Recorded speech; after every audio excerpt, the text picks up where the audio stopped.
Hello, it's Jennifer Joy, Creativity and Life Purpose Specialist. In just a minute. Oh my goodness.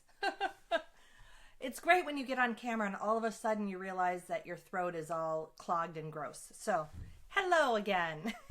It is me, and we are on day 25 of Change Your Life in 30 Days. Yay! I feel like I should do the Muppet Show thing. Yay! Right?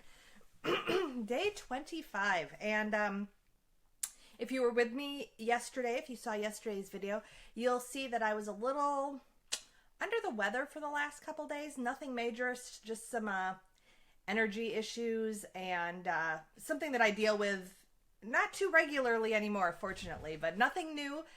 So I wrote that out and I'm doing better today. So that's hence the like Muppet Kermit the Frog type entry to this video.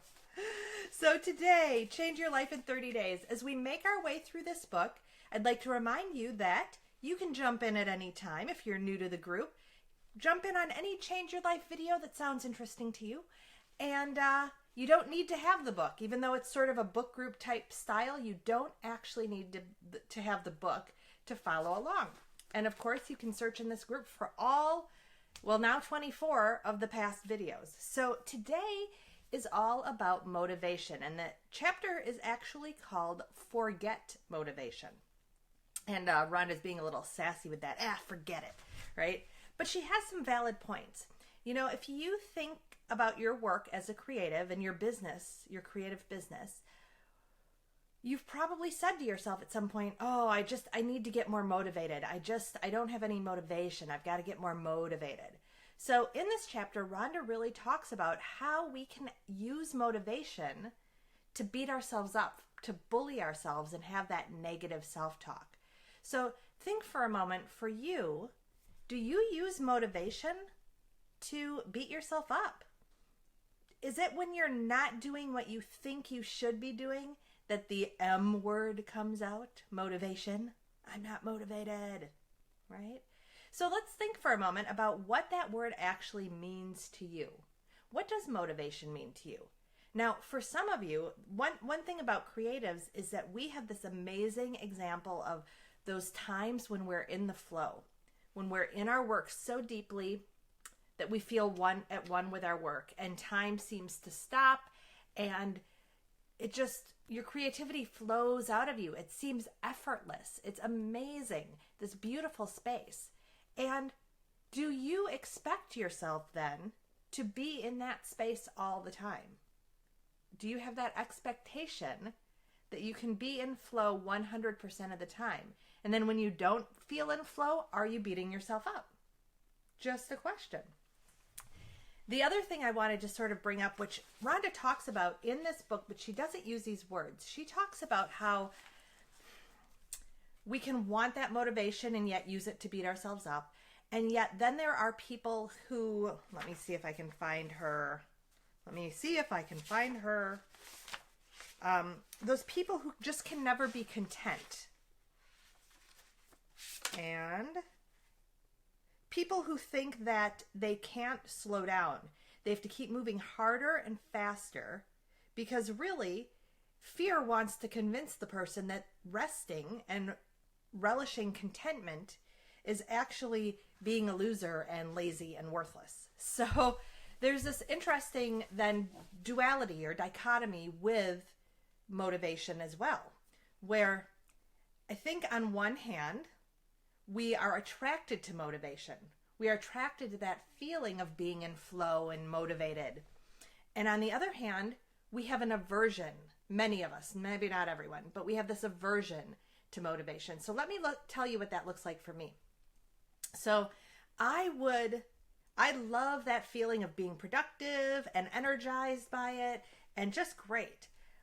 Yet, if I had to be in that motivation state all the time, I feel like yesterday, eventually it would wear me out. It would drain me. It would take me away from other things that are important to me, like my family and my other side projects and my coaching, perhaps. Maybe if I was totally in my theater mode, it would take me away from my coaching. So simultaneously have this attraction to the motivation and the feeling of motivation and all that I can do and that powerful feeling of motivation, while also having this aversion to, yes, but if I'm too motivated, what's going to happen to me? Am I going to get too successful? Am I going to forget my family, right? Have no time for my other fun things that I like to do in my life. So what happens then is that when we have that attraction and that aversion happening at the same time, and this happens with so many things. This is really a source of limiting beliefs too, is this attraction and aversion. When we have those different sides of the spectrum, what we have in the middle is resistance. We have part of us that's bought into it and part of us that's like, no way, Jose. There's no way I'm going there. So one of the things that I do with my clients in my 90-day program is we work on that clearing technique to get rid of that resistance that's lying between the attraction and the aversion. To get rid of that so that we can be, I've used this term in these videos before, so that we can be clean and clear. Now, the great thing is, RHONDA said, forget motivation. It's the title of the book. And I'm not saying forget motivation, and neither really is she. It's not about forgetting motivation, yet it's about clearing that resistance so that you can choose conscious creation, consciously choose, today I'm putting my energy toward this, tomorrow I'm putting it toward that. And feel like you're more in the flow rather than it being an either or thing, right? And honestly, we live on the planet Earth. So some days there's going to be more energy and some days there's going to be less. So I just wanted to point out that RHONDA really, in this chapter, talks about diving into your commitment and allowing your commitment to pull you through on those days when you're not feeling overly inspired and overly motivated. Okay, can you use something to move you through and get you started? Just get you one foot in, right? I don't, excuse me again, I'm trying to see if I've got my little stretch wrist die. I think I do. Let me grab it. All right.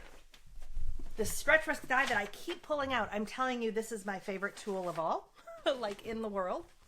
So if you're right here in your comfort zone, in your status quo, in your point of attraction right now, if you're not feeling very motivated, can you just take a little stretch outside? Just a little thing that you know you could do, but you just haven't done it yet. My throat today, hold on. I think I'm clearing all that stagnant energy from yesterday. That's it.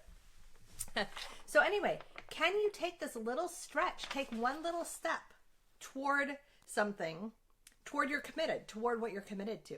Now, what's interesting is sometimes when that happens, especially for creative people, sometimes what happens is then that little stretch, that little step can actually spark the motivation. And you're like, yes, now I'm in it. I just needed a little bit of momentum, just a tiny little start to get the momentum going. Truth told, though, that's not always going to happen. So what do you have to lose, though? If you take that little step towards something that you're committed to, you still took a step and you get to congratulate yourself. I didn't feel very motivated today, but I did something. I did something that was in my capacity, that was a stretch. And so, yay, I acted on my commitments. Even though I didn't feel motivated, I acted on my commitments. So motivation. What does it mean to you? Are you willing to clear or at least be aware that there's some part of you that maybe is attracted to the motivation and repelled by the motivation? Or maybe even your project, creating a business. There are things I'm attracted to and there are things that I'm like, yeah, but I want to make sure I have control of this in time for my family, So just realizing that that's where resistance lies. And understanding how you can release some of that resistance, even just through the awareness, even if you don't have a clearing technique, through that awareness, just know that that's there. And then can you move forward on your commitments, no matter what you're feeling like? Can you take that step, just a little step, little tiny baby step out of where you are right now, and at least act on that commitment, or maybe even spark some motivation. So that's day 25 on motivation. Too many things. With Change Your Life in 30 Days. Thank you for watching. I see that some of you are out there watching live today. Thank you for also watching the replays. And as always, if you have any, and now my throat clears. If you have any insights you'd like to share with me, I'd love to hear from you. Any questions you have, you can put them in the comments, or you can also private message me. I love interacting with you in the group. It's part of my purpose, which is my commitment. My commitment that keeps me moving forward no matter what is knowing my life purpose and really showing up for myself and showing up for you in the group. So thanks again for watching. I hope I've been of service to you, and we will see you back here tomorrow for day 26. Change your life in 30 days. See you then. Bye-bye, everyone.